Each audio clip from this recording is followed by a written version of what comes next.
Salut tout le monde, c'est Adou. Aujourd'hui, on passe en review le foil de Reedin, le Flight Attendant 2. Alors Reedin, tous les kiteux connaissent très bien Reedin parce qu'ils sont connus, réputés pour leurs ailes de kite. Sur la chaîne, on a parlé récemment des deux wings de Reedin, à savoir la Super Wing X, cette fameuse wing en X-Ply qui avait un peu fait du bruit quand elle est sortie. Et on avait testé cette wing à comparo avec la Super Wing V3, qui était une wing en spi un peu plus traditionnelle. Aujourd'hui, on s'attaque au foil. Alors déjà, pour retrouver le matos Reedin, ça se passe sur leur site internet, reedinkites.com, et tu vas aussi retrouver tout ce matos-là dans les shops qui distribuent la marque aujourd'hui. Sur la partie réception, unboxing, déballage, je dirais qu'on a un emballage qui est soigné. Quand je déballe le foil, je vais retrouver un package complet avec chaque élément du foil, du fuselage à la front wing en passant par le mât, et l'outillage, la visserie, tout est dans des petites housses, c'est top. On a cette petite mallette, cette petite trousse plutôt avec la visserie, les outils dont on a besoin. Tout est protégé, même le fuselage, la housse de fuselage, j'avoue que c'est assez rare. Donc tout est protégé et ce sont des housses intelligentes dans le sens où on va pouvoir les mettre quand le foil est démonté, mais aussi protéger le foil lorsqu'il est monté. On attaque avec les mâts. Colonne vertébrale du foil. Donc il y a deux versions du mât, une version aluminium qui est disponible en 75 cm et 85 cm, et on a une version carbone qui est disponible uniquement en 85 au moment où je vous parle. Petite précision, la platine sur le mât carbone est moulée, sur le set alu elle est collée, vissée, on ne l'enlève pas en fait, c'est-à-dire que le set alu que tu vas acheter 299 € est fourni avec cette platine solidaire du mât alu. Au niveau du fuselage, on a une taille de fuselage unique. On va donc avoir un mât qui s'insère dans le fuselage avec un système de visserie, deux vis M6 en dessous et une jonction front wing séparée. Donc il n'y a pas de fuselage monobloc moulé dans l'aile. Au niveau des stabs, la 980 m'a été livrée avec un petit stab. La 1880 qui est énorme, qui est plutôt une aile de pumping, vraiment aile ou aile débutant, m'a été livré avec ce grand stab immense qui fait 271 cm² pour 46 d'envergure. Donc il y a une cohérence stab aile avant en fonction de la taille de front wing que tu vas choisir. Au niveau des assemblages, le mât s'en fiche dans le fuselage. On va avoir deux vis M6 reprises sous le fuselage. Pour la front wing, on a 4 vis M6 qui raccrochent l'aile. Et à l'arrière, on va retrouver deux vis M6 pour le stab. Donc c'est bien parce que tu as une clé, que du M6 partout. C'est simple pour le montage et démontage.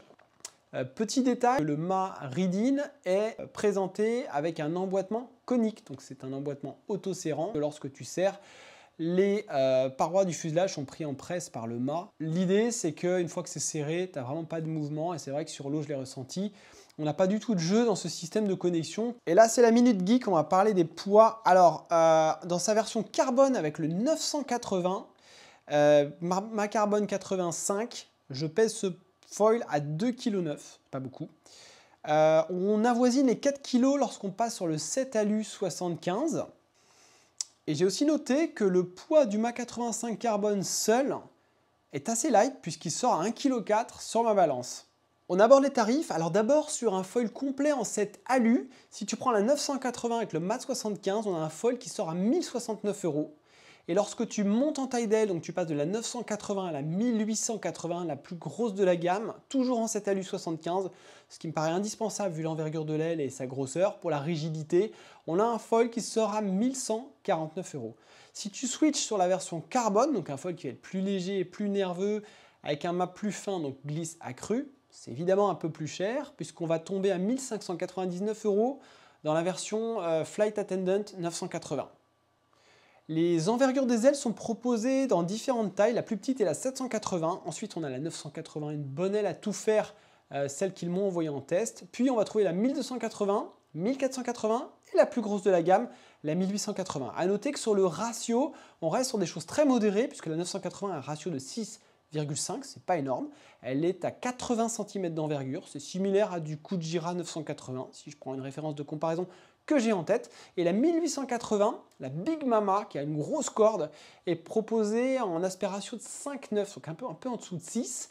Et elle a une envergure de 105 cm de large. Pour rappel, si tu prends une Alpine 1370, si tu prends une Kujira 1440, on joue aux alentours des 1,10 m d'envergure. Donc tu vois, là on est un tout petit peu en dessous. Petit détail sur la platine, que ce soit sur le set alu comme le set carbone, on a un système de fixation rapide. Moi j'aime bien ça, c'est-à-dire que la platine est ouverte, on a des assez grosses rondelles qui se mettent sous la visserie et qui vont permettre de ne pas avoir à démonter intégralement les vis des rails du box de la planche pour visser le foil. Test terrain.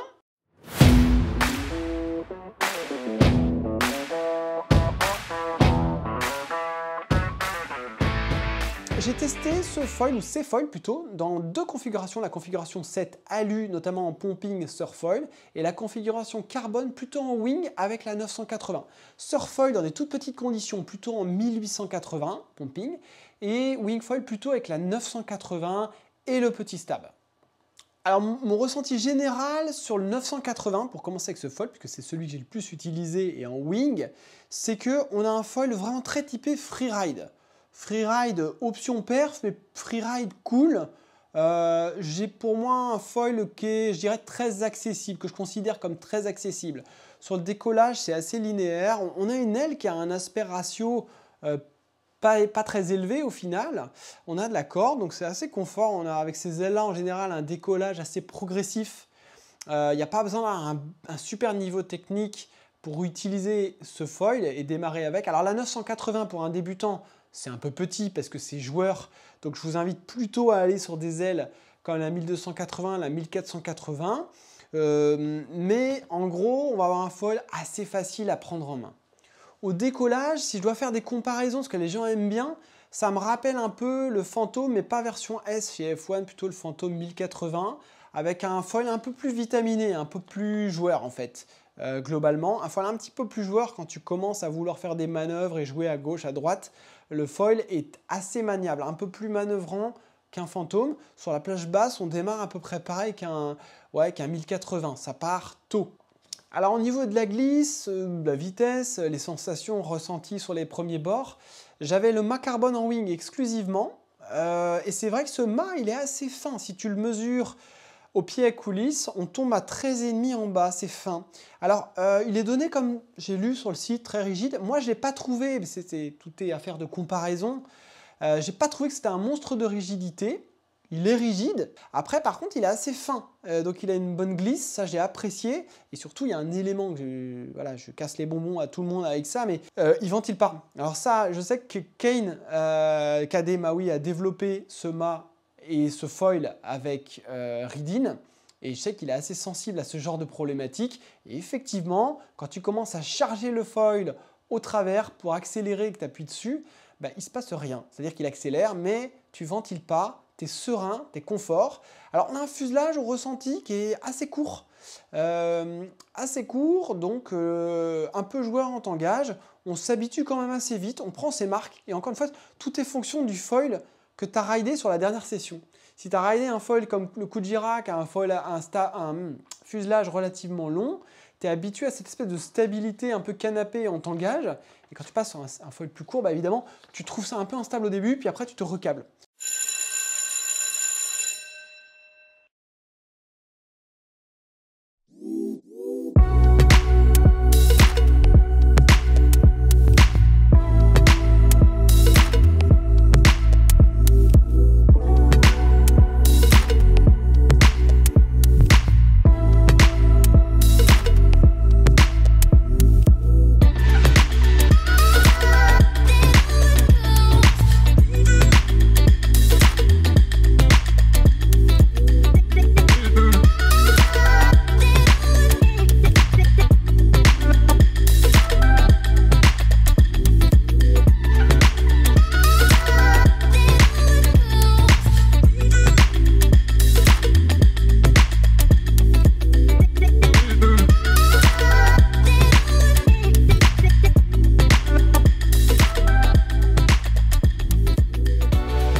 Je vais parler des stabs. Là, j'avais le petit stab.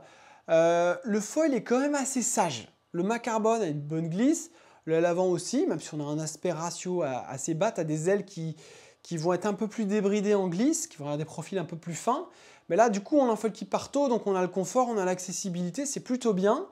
J'ai fait une expérience, j'ai à un moment donné utilisé un des stabs de Kane, les nouveaux stabs, les Marlins, nouveaux stabs de KD, et j'ai pris le 300 qui fait à peu près 35 d'envergure, et bah, moins de cordes, stab un peu plus fin, et c'est vrai que ça débride énormément la glisse du foil, donc c'est intéressant. Donc on peut imaginer mettre des stabs plus petits sur ce foil pour quelqu'un, un rider plutôt expérimenté qui est à l'aise. Et là, pour le coup, j'ai testé des foils sur lesquels, quand tu mettais des petits stabs, ça ruinait le foil parce que ça le rendait instable en tangage, c'était un enfer. Là, ça marche super bien. Alors, dans le carving, les surf, je trouve que c'est un foil qui est maniable un peu sur tous les axes. Donc, j'aime bien moi ce genre de foil. Je parle souvent du Takuma Kujira, j'aime bien ce foil, mais j'ai utilisé des stabs comme le Pedigo, là, qui est un peu bizarre, qui permet de raccourcir mon fuselage, parce qu'il n'y a que un fuselage assez long chez Takuma, et j'aime bien cette modif parce qu'elle me permet d'avoir à la fois un foil qui bouge bien comme ça, mais aussi qui bouge bien en longitudinal en tangage. Et là, par défaut, sur le Reed-In, sur le Flight Attendant 2, je trouve qu'on a une bonne mobilité sur tous les axes.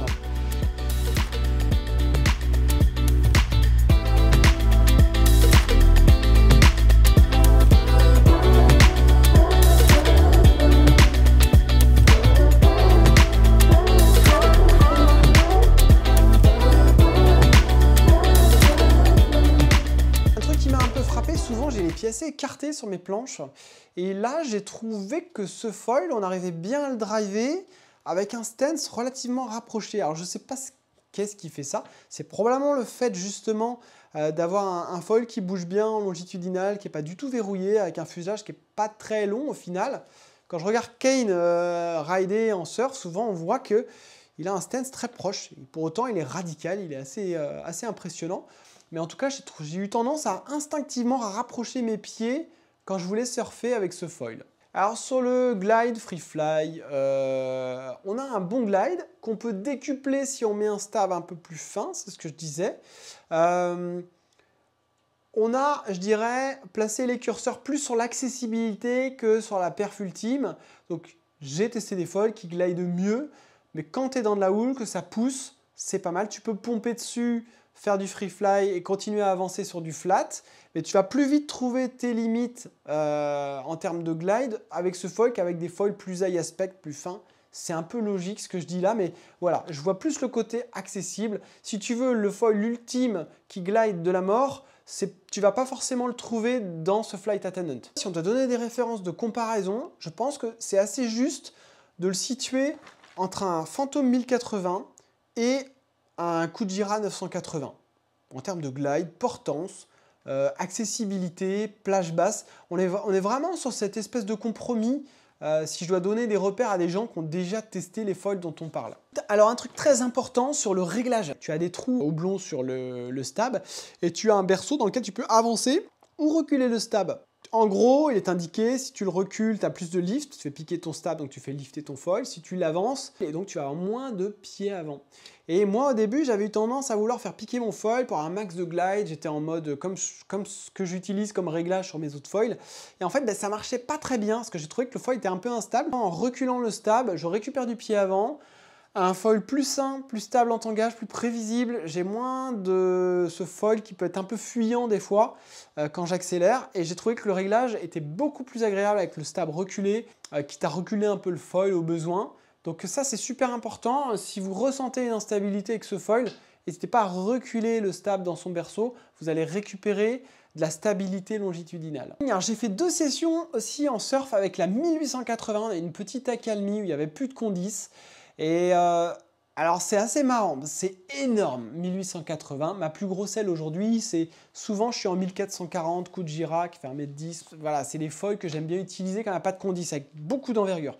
Là, on va jouer presque pareil en termes d'envergure, mais on a un profil un peu plus épais, on a de la corde de malade. Et le stab est quand même énorme. Donc j'ai essayé avec le stab d'origine, le 271 cm² qui fait 46 d'envergure, je ne sais pas si vous vous rendez compte, c'est presque une front wing le stab. Et évidemment là j'ai profité du set alu, le MAT 75 a de la corde, il est très rigide, il n'est pas méga lourd, il a un bord d'attaque assez saillant, donc une bonne glisse, et j'ai fait des sessions sympas, donc hyper minimaliste. L'avantage que j'avais, alors j'avançais pas très vite, mais par contre Je partais dans rien, mais vraiment dans que dalle. Donc ça, c'est assez sympa. Et surtout, ce que j'ai aimé, et c'est une des raisons pour lesquelles ce gros 1880, je le vois bien pour un débutant total, en surfoil ou même en wing, c'est que j'ai trouvé le décollage très très progressif, très très doux, très très facile. C'est-à-dire que je partais dans des trucs d'à peine 30 cm, mais après j'ai fait une autre session où les vagues étaient un peu plus musclées, et malgré tout, j'ai trouvé que le départ était très très progressif, ça pousse, et on sent, alors j'étais en 35 litres, j'avais une petite board de 35 litres pour 4-6, donc un peu de longueur pour quand même de la glisse à la rame, et on monte progressivement, on a le temps, et surtout, on a le temps de se mettre bien, de bien placer ses pieds pour commencer à pomper. On a le droit de marquer un temps de pause avant de commencer à pomper. Donc ça, c'est super agréable. Après, le foil n'est pas hyper rapide. Donc, pour le gars qui est un peu énervé, qui veut reconnecter et tout, il n'y a pas de problème. Mais je me suis retrouvé plusieurs fois dans la houle, après reconnexion, à pomper pour rester dans la houle. Alors, il y avait un petit vent de terre de face qui n'aidait pas. Mais tu te rends clairement compte que tu as moins de speed qu'avec certains foils. Mais par contre, tu pars super, super tôt. Alors, ce qui est marrant avec la 1880, c'est que c'est quand même une aile qui, malgré ses 105 d'envergure, elle a un shape, elle est foutue de telle sorte que elle tourne pas mal cette aile. Et lorsque j'ai mis le plus petit stab, clairement, elle tournait beaucoup plus court. Donc on a une Big Mama de 105 cm, mais qui te permet de jouer quand même dans les vagues. J'ai pas essayé en beach start, mais pour moi je pense que ça doit être un très bon foil en beach start. En tout cas en dock start et en surfoil dans les micro-condis, très facile à prendre en main. Dans les manœuvres, je reviens sur la 980 en wing avec le mat 85. J'ai un mat 85, j'ai de la marge avant de décrocher. Donc c'est vrai que je suis habitué à rider pas mal en mat 75, donc ça me fait du bien de repartir sur des mats 85 de temps en temps. Au-delà de ça, le fait d'avoir un aspect ratio modéré, on a quand même de la corde. On a un foil qui tourne bien. L'ensemble est quand même assez rigide, donc ça répond. Quand tu appuies, ça tourne. Tu n'as pas trop de latence. Et c'est le cas aussi avec la 1880, à condition de mettre le mât à lu. Sur le mat 85, la 1880, tu vas avoir un petit peu plus de latence, un peu plus d'inertie, parce que là, le mât, tu vas le tortiller un peu plus. Mais sur le 7 alu, il n'y a rien qui bouge. Donc je trouve que dans les manœuvres, on a juste ce qu'il faut pour bien tourner de manière assez intuitive. Et on a du temps. Le foil pardonne les erreurs. On a un petit peu de temps. Le fait d'avoir de la corde et un glide suffisant, on a du temps pour boucler les jibes. C'est assez agréable. On ne se retrouve pas si on ralentit trop à décrocher. Donc voilà, c'est un foil de freeride. C'est un foil de freeride accessible. En conclusion, pour qui principalement pour le freerider, qui veut faire un peu de vague, qui veut un petit peu tout faire. C'est un foil vraiment all-round, vraiment le foil tout-terrain. On a la chance d'avoir dans la version carbone un foil qui ne ventile pas, qui a une bonne glisse, le mât est assez fin. Tu as toutes les tailles d'ailes. J'aurais été curieux de tester la 780, qui à mon avis en carving doit être assez sympa, très réactive, et tu dois gagner en vitesse, donc tu dois débrider. Je trouve que l'ensemble avec les stabs fournis par la marque assagit quand même vachement le foil, mais il en a sous le capot. Pour le gars qui va vouloir faire de la vague, qui va vouloir faire de la wing, qui va vouloir faire du surfoil, ça va être intéressant. Si on est en 7 carbone, l'avantage c'est qu'on peut racheter juste un 7 alu en 75 pour la pratique du surfoil. Ça va être ou du beach start ou du dock start, donc ça va être assez intéressant. On a une gamme d'ailes complète, donc si le gars veut faire du dock start et en même temps surfer en surfoil ou en wing, on va avoir des petites ailes comme des très grandes ailes. On a une gamme qui est déjà complète, donc ça c'est plutôt bien. Le mât carbone donne de bonnes perfs, un bon foil relativement rapide. Le 7 alu n'est pas en reste. Je vais avoir un mât qui n'est pas très lourd finalement, qui a une bonne glisse et qui est blindé. Donc, pour le gars qui veut sauter, faire du freestyle, tu prends le 7 alu, t'es peinard. Il a de la corde, il n'est pas si épais, il a un bord d'attaque assez saillant. Pareil, quand je l'ai poussé en wing, ce mât 75, je ne l'ai jamais ventilé. Donc on a des mâts qui sont sains et ça, c'est pas donné à toutes les marques, croyez-moi. Dans la wishlist, moi j'aimerais bien... Alors, je trouve que les stabs sont un peu épais. Sur la sérigraphie, les stickers sont vraiment hyper épais. Ça fait bizarre, on a envie de reponcer les stabs. Donc ça, c'est la remarque bémol. Il y a toujours des critiques à porter. Donc je pense qu'il y a des choses qui sont perfectibles. Je trouve que les ailes pourraient avoir une finition un peu plus fine. Les stabs sont relativement épais. Et quand j'essaye des stabs plus fins, eh bien, ça dynamise quand même beaucoup la glisse du foil. Donc je me dis... C'est un souhait de la marque de donner à l'utilisateur un foil qui va être vraiment accessible, mais il y en a encore beaucoup sous le capot si on vient essayer d'autres configurations au niveau des tails. Donc peut-être proposer d'autres stabs plus fins, plus affûtés, plus perf, ça je pense que ce serait une très bonne idée. Et l'autre truc, c'est que ce mat 85, il n'existe qu'en 85, pour le carbone du moins. Et c'est un peu dommage parce qu'en surfoil, moi j'ai trouvé que le mât en 85 était très bon. En surfoil, chez beaucoup, tu vois, en France par exemple, on a beaucoup de spots où les gars sont en 75. Autant en wing, le standard, c'est 85. Autant en surfoil, chez nous, la plupart des gens sont en 75. Donc le 75 alu, certes, est très bien, mais quand tu vois la légèreté du 85 carbone qui sort à 1,4 kg sur la balance, qui fait 13,5 en bas, on n'a qu'une envie, c'est d'aller surfoiler avec cette 980 ou la 1280 avec un mât carbone en version 75. Je voulais remercier Reedin pour ce test. On avait testé les wings, vous pouvez aller voir la review sur les Super Wing X et Super Wing V3. D'ici là, je reste à dispo pour toutes vos questions sur le matos. Vous retrouverez tous ces foils et puis évidemment les wings aussi dont je vous ai parlé sur le forum. Elles sont référencées, il y a des feedbacks utilisateurs et vous pouvez poser vos questions. D'ici là, bonne session, profitez du vent, profitez des vagues. C'était Adou, bye bye.